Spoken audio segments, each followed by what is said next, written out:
First off, I'd like to give all praises, glory, and honor to Yahweh, Bahashem, Yahweh Shai, Bahashem Rakakwadash. Double honors to those elders and apostles out there from Great Millstone who teach and rule well. A lot of respect to you brothers out there on the highways and byways preaching this truth around the four corners of the earth. And salutations to the hopeful that you guys may be sealed soon. And with that, this your brother Dawaba from the branch of GMS here in Chicago, coming right back at you with a little lesson. And as you see on my phone screen here, I pulled up an article from ITM Trading. And I found a few articles, but this one I just looked at a lot of them. But I'm gonna read this one, and as you see the title of it, the article is FDIC, 63 banks on the brink of collapse, but the problem is much larger. And as you see, this was done June 6, 2024, roughly about maybe about 2-3 weeks ago. And it says, in this week news, the FDIC reported over $500 billion in unrealized losses within the U.S. banking system. With 63 banks on the brink of insolvency, Taylor Kinney dives into the implications of this alarming development to discuss what it means for the future of your deposits and economy. Transcript. Hi everyone, thank you for being here. Very serious news today out of the banking sector and what it means for us. Half a trillion over $500 billion in unrealized losses hits U.S. banking system. FDIC says 63 lenders are on the brink of insolvency. Now this is huge news, and we're going to break down why they want to bury it, but we won't let them. The FDIC, the Federal Deposit Insurance Corporation, the people who are responsible for making sure that our deposits are safe every time we see that gold little plaque on our bank wall or the door as we enter, we know in theory our deposits are safe. In reality, not so much. Released a quarterly banking profile that tells us a lot about the state of the banking system in the United States, a lot which we already assume. And to make a really long story short, man, I'm not going to read too much of these articles, man. But to make the point short is, man, a lot of these banks are failing due to these mortgages, man. A lot of people ain't paying back these mortgages. A lot of people can't afford the interest rates on these mortgages, and guess what? It's causing a hell of a lot of problems, and that's just one main problem. That's not even to sit up and go about what's about to happen with the war. World War III is right on the brink. It's right there. The economy is fucking fucked up. Inflation, hyperinflation is right around the corner. So much shit is happening, man. And when this place goes, it's gonna crash hard. But with that, man, I just want to sit up here and show y'all, there's a few other articles. Here it is. You got Omni.fm, 63 banks are about to collapse. This is why and what you should do. You got Cointelegraph. It says 63 U.S. banks on the brink of insolvency, while Bitcoin's next target is 100K.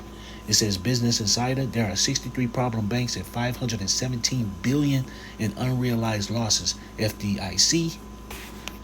And U.S. banks on the brink of Finbo, U.S. banks on the brink of collapse, $517 billion losses threaten 63 banks. I want to see something with this. It says higher rates have created 63 problem banks and $517 billion in unrealized losses, FDIC says. And they said they're higher interest rates.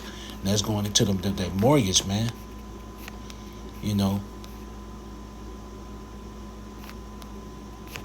Just looking at something. Here it is. Higher unrealized losses on residential mortgage-backed securities resulting from higher mortgage rates in the first quarter drove the overall increase, the FDIC said. And there you go, man.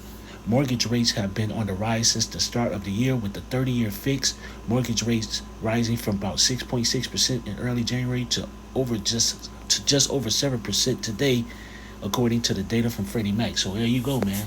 Mortgage rates, man. People ain't being able to afford the mortgages no more, man.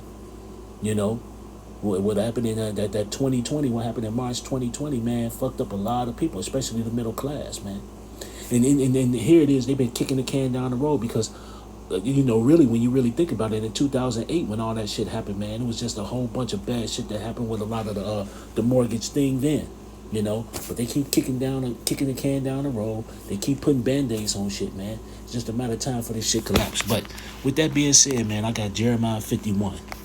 This is Jeremiah 51:7. Babylon had been a golden cup in the Lord's hand that made all the earth drunken. The nations have drunken of her wine, therefore the nations are mad. And Babylon has been a golden cup. America, a.k.a. Babylon the Great, has been a golden cup in the Lord's hand.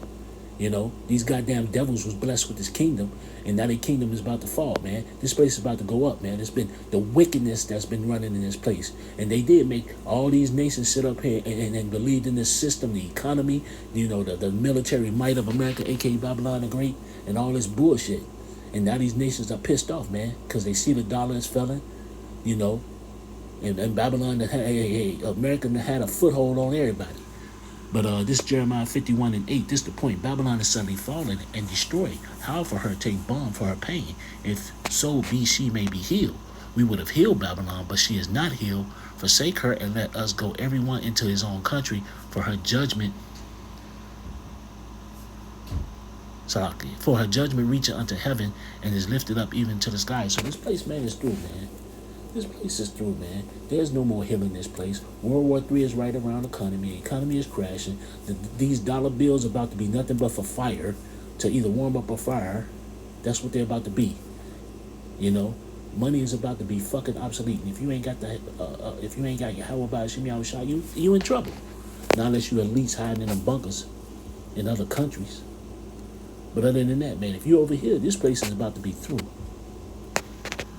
You know, but hey, place ain't healing, man. This place is done for. Stick a fork in it. You know, this wasn't meant to be long. I just happened to see. I was looking at a YouTube channel. I always look at pinball preparedness, integrated preparedness, and a few other guys. And one of them was talking about the banks, and I was like, well, I just said I look up the articles and ended up finding a few articles on what they were talking about. And I was like, damn, you know. But this place is through, man. This place is over with. So with that, man, I'd like to give all praises, glory, and honor to Yahweh, Bahashem, Yahushai, Bahashem, Rakakwadash. Double honors to those elders and apostles out there from Great Millstone who teach and rule well. A lot of respect to you brothers out there on the highways and byways preaching the truth around the four corners of the earth. And salutations to the hopeful elect that you guys may be sealed soon. And with that, I always say stay prayed up, brothers. Pray for each other because we're almost up out of here. So with that, I'd like to say Kwam Yasharella and a Baba Ball. And Anya Habatamakya. Shalom.